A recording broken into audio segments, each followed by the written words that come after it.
بسم اللہ الرحمن الرحیم۔ السلام علیکم ورحمۃ اللہ وبرکاتہ۔ حضرت صلی اللہ علیہ وآلہ وسلم نے فرمایا کہ مجھے دوزخ دکھائی گئی تو اس میں زیادہ تر عورتیں تھیں جو کفر کرتی تھیں۔ کہا گیا حضور کیا وہ اللہ کے ساتھ کفر کرتی تھی؟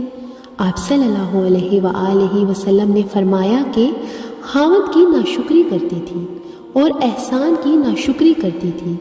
اگر تم عمر بھر ان میں سے کسی کے ساتھ احسان کرتے رہو پھر تمہاری طرف سے کبھی کوئی ان کے خیال میں ناگواری کی بات ہو جائے تو وہ فوراً کہہ اٹھیں گی کہ میں نے کبھی بھی تجھ سے کوئی بھلائی نہیں دیکھی۔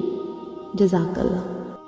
ہمارے چینل کے ساتھ جڑے رہنے کے لیے اسے سبسکرائب کیجیے، اور اگر آپ کو ہماری ویڈیوز پسند آتی ہیں تو انہیں لائک اور شیئر کیجیے، اور ہماری آنے والی ہر نئی ویڈیو کے نوٹیفیکیشن کے لیے گھنٹی کے بٹن کو دبانا نہ بھولیے۔ شکریہ۔